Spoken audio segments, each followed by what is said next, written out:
Belki de bu il 10-cu sinifsən və ya 11-ci sinifsən, 9-cu sinifdə ola bilərsən, fərq eləməz. Bəlkə də 4-cü qrup ixtisaslarını seçməyə başladın və dedin ki, Mehraz, mən bu gündən etibarən və ya bu ildən etibarən 4-cü qrupam. Mən də bugünkü videoda 4-cü qrupa başlayanlara, 4-cü qrupu seçənləri nələr gözləyir, siz 10-11-ci sinifdə nələrə rastlaşa bilərsiniz, daha çox mən nələrə rastlamışam, yəni həm səhvlərin 4-cü qrup olduğu müddətdə etdiyim səhvlər, etdiyim düzlər barəsində bu videoda sizlərə danışacağam. Əlbəttə, məsəl üçün, dediyim hər məsəl üçün 10 maddədən bəlkə də biri ya da ikisi sənin üçün keçərli ola bilər və ya 8-ci, 9-cu sənin üçün keçərli ola bilər. Yəni bu mənim yolumdur və mən yolumda etdiyim səhvləri danışacağam. İlk öncə belə bir sual yaranır. Hal-hazırda 4-cü qrupu bitirdim, yəni 11-ci sinifi bitirmişəm. 1-2 günə də ixtisas seçimim var.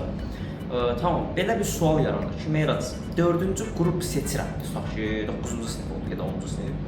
Mehraz, mən 4-cü qrupu seçirəm. 4-cü qrup üçün neçə il kifayətdir? Çox adam çünki 8-ci sinifdən 9-cu sinifdən hazırlaşır. Amma məsəl üçün bunun üçün optimal bir ildə var. Mən deməzdim ki, 10-cu sinifdən başlayın. Niyə ki? Çünki 9-cu sinifdə heç olmasa 1%lıq baza yaratmaq lazımdır. Məsəl üçün sən 10-cu sinifdə əgər nəyə başlaya bilərsən? Məsələn, əgər 10-cu sinifə 0 getmirsənsə və ən qədər 9-dan bir şeylər öyrənmirsənsə, o zaman 10-cu sinif hazırlaşmağın düzgün olur. Yox, əgər 0-san, deyirsən ki, Mehraz, mənim kimyam 0, biologiyam 0, fizikam 0. 10-cu sinifdə 0-dan 4-cü qrupa hazırlaşacağam. Deyirsənsə, təəssüf ki, işin biraz çətin olacaq. Xüsusən də tip istiqamətində rəqabət güclü olduğuna görə rəqiblər həddən artıq tez və düz şəkildə çalışmağa başlayır. Yəni necə deyim? Əgər məsəl üçün bu dəqiqə 9-cu sinifə başlayırsansa, çox əla, mən deyərdim ki, yüngül də olsa düzdür, buraxılış imtahanı olacaq bir 9-cu sinifi. Ancaq müəyyən qədər çalış ki, bloka da arada sırada get. Məsəl üçün, bir şeylər öyrənməsən belə blok hazırlığına getməyi tövsiyə edərəm ki, bu 10-cu sinifdə sənə rəqiblərinə qarşı bir avantaj ola bilər. 10-cu sinifsənsə də heyfslənmə. Məsəl üçün, hal-hazırda avqustun 15 ya da 16-sıdır. Yəni bu videoyu hər halda o vaxtlar yayınlayacaq, bəlkə də tez yayınladım. Sənin önündə bir ayın var. Bəlkə hazırlıqların bəziləri başlayıb, amma önündə bir ay var. Və bunu bil ki, bu bir ay ərzində təməl şeyləri öyrənə bilərsən. Məsələn, kimyadan dövrü cədvəli öyrənə bilərsən, o elementlər cədvəli, hər halda Mendeleyev cədvəlini bilirsən, yəni nə olduğunu. Məsələn, fizikadan ilk başdakı düsturlara, daha çox vahidlərə baxa bilərsən. Məsəl üçün, Newton nədir, Pascal nədir, Watt nədir, Amper nədir, vahidlərə baxa bilərsən. Dediyim kimi, 11-ci sinifdə də, məsələn, deyək ki, 11-ci sinifsən. Məsələn, mənim tanışlarım var idi. 10-cu sinifdə 1-ci qrup idi, oğlan. Daha sonra 11-ci sinifdə 4-cü qrup istiqamətinə getdi. Yəni, çox təəssüf, əgər hədəfin tipdirsə, sən demək olar ki, hər gününü dəyərləndirməlisən. Yox, əgər deyirsən ki, Mehraz, hərbi həkimliyi düşünürəm, tibb bacısı, tibb qardaşı düşünürəm və yaxud da biologiya, kimya müəllimliyi düşünürsənsə, o zaman 11-ci sinifdə 4-cü qrup ixtisaslarına getməyin məsləhətə uyğundur. Amma tibb istəyirsənsə, olacaqlara hazır olmalısan. Düzdür, bax demirəm ki, 11-ci sinifdə hazırlaşıb tibbə girməyə bilərsən. Onu demirəm. Yəni, ən az gündə minimum sənin 8-9 saat çalışmaların olmalıdır, çalışmadan ziyadə təkrarların olmalıdır, plus da ki, 10-cu sinifdə təməl bazan olmalıdır. Birinci qrupların nədə yaxşı cəhəti var? Məsəl üçün, sənin artıq kimyandan, fizikan demək olar ki, hazırdır. Yəni, 80-70% hazırdır. İş düşür biologiyanın üstünə, yəni biologiya üstünlük verməlisən, biologiya çalışmalısan, qaydalar davamlı olaraq təkrar oxunmalıdır.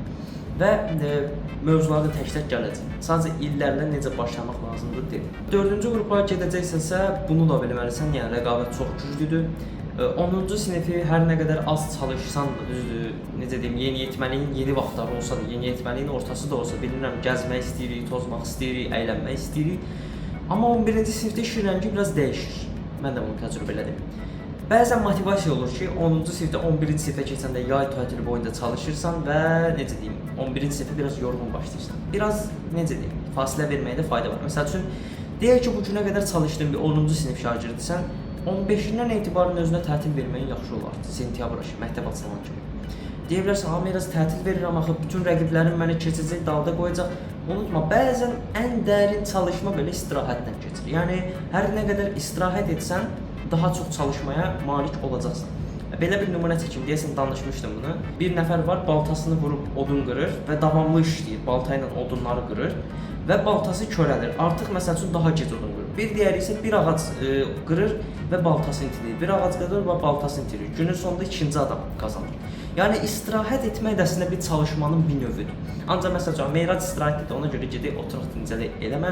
Çünki 4-cü qrup ağır məsuliyyət tələb edən və çətin və rəqabəti yüksək olduğu qruplardan biridir. Burada demirəm digər qruplarda rəqabət zəifdir. Əlbəttə hər qrupun olduğu kimi aşağı ixtisas və yuxarı ixtisaslar var. Yəni bu bildiyimiz kimi məsələn 4-cü qrupda suvarmaçılıq var, aqrotexniki işlər var, daha çox müəllimliklər var. Məsələn Azərbaycan fərqli şəhərlərində və rayonlarında müəllimliklər var əlbəttə. Amma mən hər halda tibb perspektivi ilə yanaşıram işə. Bu arada özüm tibbə getmirəm, yəni çox təəssüf hazırlaşa bilmədim. Özüm psixoloq olma yolunda addımlarımı atıram və tövhələrimi də verəcəm inşallah. Və 11-ci sinifə gəldik. Həyatın ən yoğun keçdiyi dönəmlərdən biridir 11-ci sinif. Yəni 11-ci sinif insanı çox yorur. Həm fiziki mənada, həm mental mənada, xüsusən də hazırda şəhərə gedirsənsə, səni biraz yoracaq açıq. İlk başlarda çalışma həvəsin olacaq. Bəlkə də sentyabr, oktyabr ayında gündə 10-12 saat çalışacaqsan ki, mənim bir dostum da vardı və mən özüm də gündə 7-8 saat çalışırdım. Təsəvvür et ki, indi desələr etmərəm yəni. Hal-hazırda məsələn mənə desələr etmərəm o şeyi. Səhər saat 5-də dururdum, 4-də dururdum və necə deyim, hazırlıqlar da vardı həmin gün və dayanmadan dərs çalışırdım. Bu yay tətilində deyildi bu arada. Yay tətilində də 7-də, 8-də dururdum keçən il. Və 8-9 saat dərs çalışırdım. Balaca belə saatim var idi, kronometre deyirlər. Onu əvvəlki videolardan bilənləriniz bilir. Tapsam bura şəklini falan da qoyaram. Yəni ondan 8-9 saat çalışmağa çalışırdım. Plus da ki hazırlığın vaxtlarında yazmırdım. Yəni onu toplasaq hətta 10-15 saata gəlib çıxar yəqin ki. Məsələn indi 8-də 9-da güclüdə dururam. Məsələn hazırlıqlar bitib, dərslər bitib. İnan ki işin rəngi biraz yanvardan sonra dəyişir. Ona gələk. Məsəl üçün artıq deyirsən ki, mən 4-cü qrupam, demək ki, buraxılışdan çox bal yığsam, istədiyim ixtisasa nail ola biləcəm. Elə deyirsən. Düzdür, buraxılışdan çox yığmaq lazım. Çünki 4-cü qrup üçün buraxılış da lazımdır, blokdur. Nəyə toxunmaq istəyirəm? Məsələn, bloku boşda, heç vaxt. Bloku boşda. Xüsusən də 4-cü qrupsansa dönə-dönə deyil. Çünki məsəl üçün buraxılışda tanışım var. Buraxılışda gəldi 296 bal yığdı, blokda 240 yığmışdı. Yəni fərqə bax.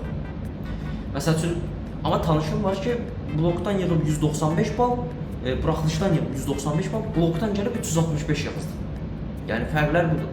Yəni necə deyim, çalışma stilini tarazlamalısan və buraxılış həyəcanı falan filan insanı yorur. Məsəl üçün deyə bilərsən ki, fevral ayı olacaq indi inşallah qabaqda. Bəlkə də bu video vaxt baxırsan, bəlkə də indi baxırsan, 11-ci sinifə başlayacaqsansa, bu sözlərimi yadında saxla. Fevralın demək olar ki, çox yoğun keçəcək. Hər gün, hər saat, hər dəqiqə hazırlıqda olacaqsan. Müəllim oturacaqsan evdə rahatlayan ki, müəllim zəng eləyəcək ki, tutaq ki, mən özümdə deyim, Mehrac gəl ingilis dilindən əlavə salmışam, Mehrac gəl ana dilindən əlavə salmışam, Mehrac riyaziyyatdan əlavə var, gəl hazırlığa. Deyəcəklər. Bəzən səhər saat 6-ya salacaqlar, bəzən o gecə 2-yə 3-ə kimi hazırlıqda oturacaqsan. Və inan ki, o zaman danışılan sözlərin heç bir mənası olmur. Gecə 2-dən üstdən sonra adamın, necə deyim, beyni dolur, təmiz dolur. Və deyəcəksən ki, məsələn, fevralda artıq blok sənə çox mənasız gələcək. Bloku itələyib kənara qoy. Deyəcəksən ki, martdan sonra çalışacağam da. Və belə bir şey olur. Buraxılış imtahanı verəndən sonra düşünürsən ki, 3 fən çıxacaq aradan, mən də rahatlayacağam, qəşəngcə bloku çalışa biləcəm. Deyəcəksən, amma elə olmayacaq. Necə deyim? Məsəl üçün, deyəcəksən ki, heç həvəsin qalır, çox yox. Cəmi bircə həftə istirahət verəcəklər blok müəllimləri, ya verməyəcəklər. Məsələn, biz 9 mart verdik imtahanı, 10 mart mən hazırlığa getdim. Blokdan hazırlığa getdim yəni. Düzdür, mart ayında təmiz dincəldim evdə. Təmiz deyəndə yəni buraxılışa qədər 9 günü dincəldim. Ancaq yenə də ondan keçir yəni iş. Və bundan əlavə necə deyim, elə eləməlisən ki, mart sonrasını da düşünməlisən. Çünki mart, aprel, may deyəcəksən, sən hər halda deyirsən ki, mən ikinci şans vermərəm, amma mən vermişdim. Verəcəksən. Bu arada %90 əminəm ki, ikinci şansı verəcəksən. Çünki necə deyim, birincidən nə qədər yüksək yığsan, insan psixologiyası ilədir ki, ikincidən bəlkə yüksək yığar ümidi ilə gedir. Yəni, deyə bilərsən ki, yox Mehrac, mən ikinci cəhd verməyəcəm. Bir də o zaman görüşərik səndən ki, yəni ikinci cəhd verəndə mən də elə deyirdim və getib ikinci cəhd verdim. Belə bir videom da vardı, mən ikinci cəhd imtahanını verməyəcəm. Əlbəttə insan yorulur, bilirəm ona görə yorulursan ki, yay tətilində kim dərs çalışır, yəni elə düşünürsən. Ancaq imtahana gələndə elə olur. Yəni dediyim kimi, bunlardır 4-cü qrup üçün müəyyən taktikalar. İndi gəldik ixtisaslara. Yəni sən elə tarazlamalısan ki, balları yəni 620-ni minimum yazmalısan. Fənlərə gələcəksən, biraz biz 4-cü qrupa gedirik, bəs fənlərdə bir ağırlıq olmalıdır. Məsələn, hamısını eyni şəkildə çalışanlara ki, əlbəttə bunu haqlılıq verir. Önəm, əlbəttə ki, biologiya. Bilirsən ki, biologiya təkcə 4-cü qrupda var. Yəni mən bilən 4-cü qrupdadır, gələcəkdə başqa qruplarda da ola bilər. Biologiya çox önəm verilməlisən. Deyə bilərsən ki, Meyrac, mən bütün kitabı əzbər bilirəm. Ola bilər. Amma 2 aydan sonra yadından çıxacaq. Buna qarantiya verirəm sənə. Və necə deyim? Oxuduğum mövzunu, biz bir mövzunu, inan mənə, 4-5 dəfə oxumuşuq. Yəni hələ də yadından çıxır. 5 dəfə həmin mövzu öyrənilib, deyə bilərsən biraz səhv oxumusan, yox. Biz oxuyurduq, müəllim onu səs qeyd edərək sual cavab edir. Təsəvvür hazırda qorxa-qorxa gedirdim. Səs qeyd edirdi, plus da ki biz bir ayda bir həmin mövzunu oxuyurduq. Xüsusən məsələn genetikası falan artıq çətin. O artıq gələcək videolarda siz toxunarıq. Çox da detallara girməyim. Yəni biologiya öyrən, təkrar. Deyə bilərsən ki, biraz mən gündə 1000 dənə biologiya test işləyəcəm. Çox gözəl, test işlə, amma 1000 dənə də işləmə. Çünki biologiyanın %80-i şifahidir. Yəni işin %80 ağırlığı şifahiyə düşür. Kimyada isə vəziyyət biraz fərqlidir. Yəni 40% şifahi, 60% də test olunur. Ki məsəl üçün niyə 40% şifahi? Çünki orada elə bir şey var ki, qayda olmadan test yazmaq mümkün heç vaxt. Yəni necə deyim? Qaydanı oxursan test yaz. Məsəl üçün sən nitrat turşusunu bilmirsən. Test necə yazacaqsan? Məsələn, oxudum nitrat turşusunu, yüngülvari bir iki reaksiya, nə bilim, mən indi 2-3 aydır kimya oxumuram deyə yadımdan çıxıb, 1-2 ay daha doğrusu. Nə bilim, hansı maddələrdən, natriumdan məhsulda nə verir, kalsiumdan məhsulda nə verir. Onları oxudun, 60% yadında qalmıyorsun. Getdin testi yazdın, təkmilləşdirmə 100%. Yəni kimyanın məntiqi budur. Yəni məsəl üçün gün ərzində daha çox biologiya, kimya oxu. Niyə? Çünki biologiya 150 bal, kimya 150 bal verir. Yəni fizika oxumasan belə sən o qədər biologiya, kimya oxumasan ki, sən 300 balın olsun. Fizika 100 bal verir. Yəni çalış ki, fizikaya kimyadan çox önəm vermə. Çünki məsəl üçün sən fizikadan yığacaqsan 80, kimyadan yığacaqsan 80. Amma halbuki fizikada kimyadan 2 qat çalışmışdın, çox çalışmışdın. Yəni önəmli olan baldır. Artıq bölüşdürmək sənə qalmış bir şeydir. İxtisas seçimi sənə qalmış bir şeydir. Yəni çalış buraxılışın tələsinə düşmə. Buraxılışla bağlı bizim videolarımız da var kanalda. Bəlkə bu il 11-ci sinifsən, dinləmən zəifdir, mətnin zəifdir, bir şeylər, yəni zəifliyin var. Playlistlər bölməsində bizim 11-ci sinif buraxılış və bloka hazırlaşma videolarımız mövcuddur. İndi məsələn, sənə lazım olan qədər o videolardan izləyə bilərsən, məlumat ala bilərsən. Mən bu ilki 11-ci sinif təcrübələrimi orada paylaşmışam. Zaman-zaman da yəni müsbət rəylər alıram, faydalarını görənlər də olur. Yəni bugünkü videoda 4-cü qrupsansa bu il səni nələr gözləyə bilər? Yəni əlbəttə hər insan həyatı fərqlidir, amma məni nələr gözlədi, mən nələrlə rastlaşdım? Bugünkü videoda biraz bu haqqda danışdıq. Əminəm ki, müəyyən qədər sənə faydası oldu. Bəlkə də bu videonu izləyəndən sonra bir plan cədvəl qurdun ki, Meyraz dedi ki, məsələn, buraxılışı ərəfəsini belə yola verir, bloku belə hazırlaşır, ikinci cəhdə, ikinci şansla bağlı müəyyən fikirlər formalaşdı səndə. Yəni, faydam dəydisə nə xoş mənə. Əgər videomu faydalı tapdınsa, videoyu bəyənib bir də kanala abunə olsan çox sevinirəm. Çünki kanal bu aralar çətin bir dönəmdən keçir.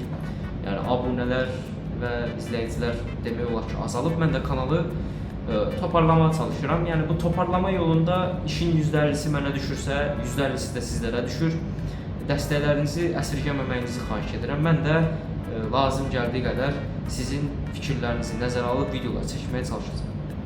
İzlədiyim üçün təşəkkür edirəm əziz insan. Sağ ol, salamat qal. Ümidvaram ki, bu il sənin uğurlu ilin olacaq. Sağ ol.